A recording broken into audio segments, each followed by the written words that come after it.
quería comentarle un poco que efectivamente, bueno, usted lo decía también en su intervención al inicio, el escenario un poco que encuentra en 2012, ¿no?, de la situación, y hay de hecho un informe del control financiero del organismo de ese ejercicio 2012 que comenta y ya pone de manifiesto, bueno, sobre todo en tema de contratación, las contrataciones que se hacían, analiza 27 expedientes de contratos y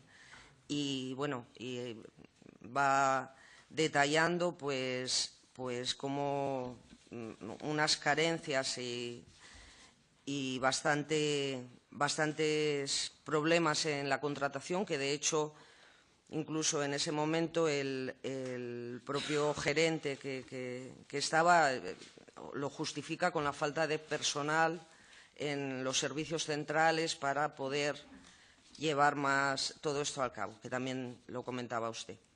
Y bueno, y en el 2015 los informes que hay a nivel de sindicatura de cuentas pues tampoco reflejan, digamos, sus sanaciones más allá. También se vuelve a hablar de que se hacen contratos menores o en abundancia, también en problemas a la hora de liquidaciones y del pago y demás, que además que podría conllevar incluso pago de intereses y digamos que, bueno, retrasos, lo del tema de los fraccionamientos, la falta de publicidad y unas cuantas carencias. Y todo eso lo decía usted con el tema del personal, pero también de recursos materiales, que también, además es que ya casi desde los 90, ¿no?, desde el inicio, digamos, del organismo, viene sufriendo las mismas patologías en cuanto pues a ir modernizándose un poco en la gestión de los datos, en los expedientes, en que se llevara todo ese control, recursos materiales necesarios y más, bueno, pues luego en los tiempos que han avanzado todo telemáticamente, pero también, desde luego, recursos personales. Y decía usted que, bueno, que había una prohibición, ¿no?, por parte del Estado, bueno, era el momento del decretazo famoso, ¿no?, y sí es cierto que ponía muchas cortapisas a la administración pública a la hora de contratar. Pero bueno, el organismo era uno de esos servicios esenciales en los que de alguna manera tenía, digamos, un poco de amparo, así estaba como en otros servicios esenciales, precisamente para llevarlo en marcha.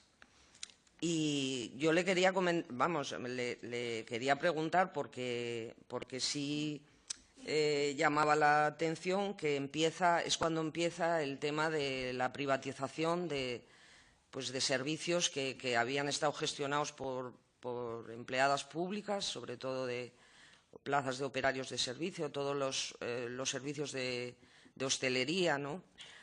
Creo que incluso se llegan a privatizar como 8 puestos en la época en la que usted era consejera y que de alguna manera los centros, sí que es cierto que se pusieron algunos centros en marcha, pero digamos que a medio gas, si me permite la expresión, ya que no estaban al completo, y a la vez también se hacían conciertos, concertábamos plazas privadas. De hecho, sale una concertación de 140 plazas, quiero recordar, importante, en el total en diferentes centros, pero hubo una concertación importante de plazas. Un poco como, le vuelvo a insistir, aunque usted ya lo reflejó al inicio un poco, pero esta cortapisa a poner y la necesidad que había tan evidente de personal en los servicios centrales y también en los centros, y esta privatización de empleo público, ¿no?, que parece que se inició un poco ahí en cuestión de, llevamos 10 años, ¿no?, que se está en la misma política, a pesar de que también han cambiado las circunstancias y ya no tenemos el 0% de reposición, ahora ya se permiten otra holgura. ¿Cómo ve que no había forma de de contratar personal público y empleados públicos siendo un servicio esencial, como era el organismo?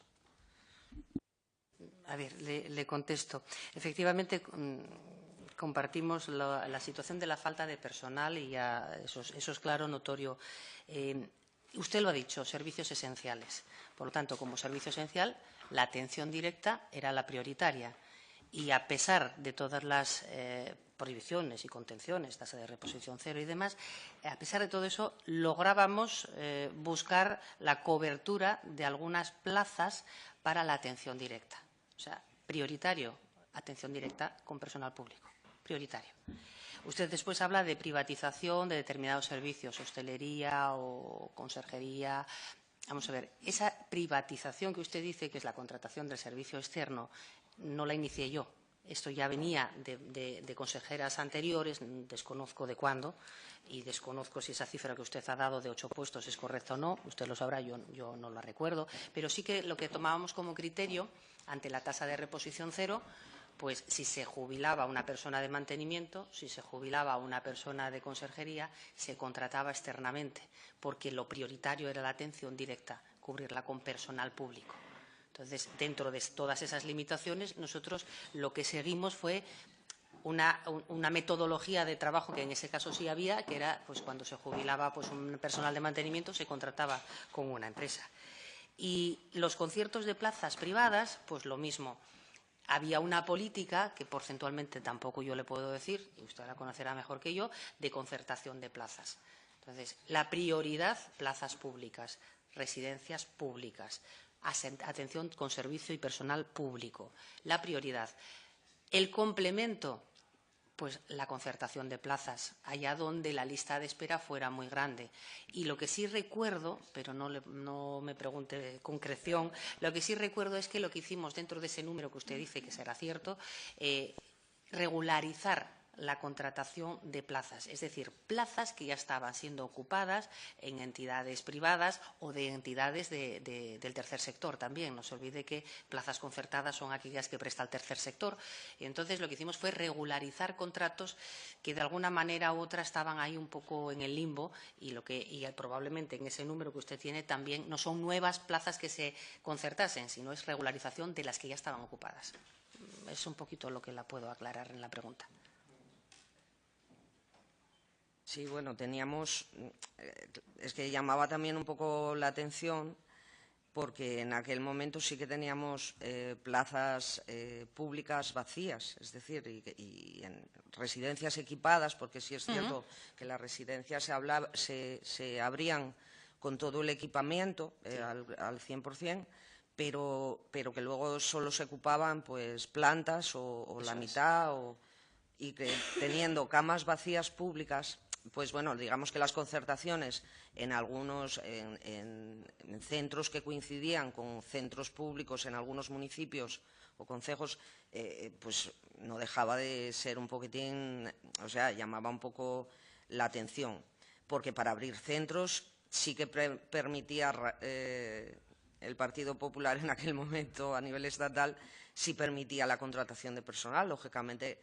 Ante abrir un centro que había que poner en marcha, si era posible el que se pudiera contratar personal, era el poner algo al uso. Pero bueno, en lo de las liquidaciones, claro, con esos mimbres que le digo de falta de material y de falta de personal también en los servicios centrales, pues las liquidaciones, que también es cierto que ya las hereda usted en su cargo de consejera, ya arrastran, digamos, porque ya lo veíamos en la comparecencia anterior, que coincidía con legislaturas anteriores, en las que ya hay lío, ya los informes dicen pues que se empieza, que no se está liquidando, o sea, que se empiezan a acumular y que para encima hay mucho problema con el hecho de tenerlo al día, de que se está generando deudas. Incluso, vamos, llega la sindicatura a decir ya en 2015 que es que no, que todo esto, o sea, o se pone al día de alguna manera o que ya es demasiado, vamos, disparatado, ¿no? Que en un organismo público lo tengamos así. quiero decirle, bueno, luego vería que incluso en esta legislatura, ¿no?, que llegamos con el tema de las reclamaciones de las deudas, usted ya le pilla ese periodo inicial también de la ley de dependencia, un poco. Ahí sí que era un mare magnum de copago y de todo eso, que se puede entender. Pero bueno, en lo que recuerde, que también entiendo que pasa el tiempo, y cómo recuerda un poco todo el poder hacer ese engranaje nuevo de liquidaciones en el ERA con el sistema de dependencia, un poco cómo vio ese escenario porque también es cierto que empieza a hacerse resoluciones por parte de gerentes, que bueno, cuando vengan tendremos la ocasión también de preguntarles personalmente, ¿no?, que estarán más al tanto, pero ¿cómo ve esa confluencia y cómo no frenar ese desorden que parecía que todavía ahora venía más, ¿no?, al entrar el copago? Capaz de darle contestación a varias cuestiones que me planteó. Comenzando por lo de las camas vacías y la concertación. A ver, en la medida de las posibilidades, como le decía antes, la prioridad era la cobertura de plazas con personal público y servicio público. Y aunque parezca una contradicción concertar, como le digo, si no tienes el personal, porque la normativa estatal que usted dice no era tan amplia de decir, bueno, vamos a abrir un centro, me permiten contratar a 100 personas de personal, celadores, auxiliares, para atender. Vamos a abrir este centro y venga, puerta abierta. No era así, no era así tan fácil. O sea, la contención de personal yo no recuerdo ahora la normativa, pero era una cerrazón absoluta para la creación de nuevas plazas, y lo que íbamos haciendo era un pequeño encaje de bolillos con el personal que teníamos y un poquito más, y para proceder a desplazamientos voluntarios, para traslados. O sea, íbamos haciendo, lo que le digo, auténticos encajes de bolillos para poder abrir las residencias por plantas. El criterio fue por plantas porque era imposible acometer. Si abrías una entera, pues automáticamente te cargabas la posibilidad de abrir otras. Entonces, era dar satisfacción territorialmente un poco de manera ecuánime. Por lo tanto, a veces puede parecer una contradicción que en una residencia había una planta vacía, pero sin embargo en ese ayuntamiento o en el de al lado se concertaban plazas. Pero es que y llegabas hasta donde llegabas con los límites de lo público, tenías una partida presupuestaria para concertar y el servicio había que darlo. Sencillamente, espero que esa es la explicación que yo le puedo dar. Desconozco, usted hizo referencia al informe de la sindicatura, ese creo que es del 2015, lo desconozco, no sé sus conclusiones, pero desde luego no irá mucho más lejos de esto que le estoy diciendo, porque era claro, palmario y conocido por todos. Yo, en mis sucesivas comparecencias en esta casa, las ordinarias o las del Pleno, pues cuando había preguntas siempre parecía la misma machacona respuesta en todo, pero sí que realmente era esa la situación. Usted me dice, si no recuerdo mal, que cómo compaginábamos la aplicación de la ley de la dependencia con todas las novedades que yo implantaba, con las, digamos, dificultades que tenía el organismo. Ahí yo le puedo decir que por parte de lo que es la consejería, el ERA es un organismo autónomo, usted bien lo sabe, que es un organismo autónomo, funciona por sí mismo, la presidenta es la consejera y, digamos, el resto de la consejería es otra cosa. Sin embargo, ahí he de decir que tuve el apoyo del personal técnico de la consejería para echar una mano a resolver muchas cuestiones, porque en realidad el ERA es un organismo instrumental de la consejería para dar satisfacción al cumplimiento de la ley de la dependencia.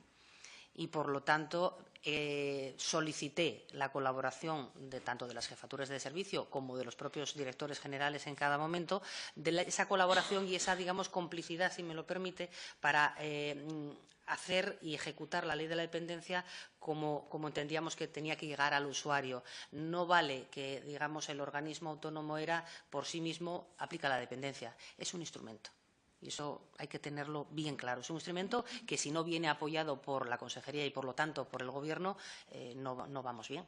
No, sí. Entonces, lo que hicimos, como le digo, fue elevar al Consejo de Gobierno la problemática que tenía el organismo y la sensibilidad de mis compañeros en aquel momento del Gobierno y del propio presidente, pues hizo que se aportasen en los presupuestos cantidades que nos permitiesen que las partidas económicas se pudiese seguir manteniendo, pues tanto el servicio de asistencia de los catering como los servicios, algunos programas por este tema de la eficiencia unida a la contención del gasto, hubo que eliminarlos y programas tan sensibles como era el tema de las terapias con animales, que son muy positivas y realizan pues funciones muy positivas. La musicoterapia también, que se hacía en todos los centros, la tuvimos que restringir porque teníamos, digamos, unas prioridades de atención directa fundamentales. Entonces, tuvimos que hacer, pues eso, de necesidad virtud y ir sacando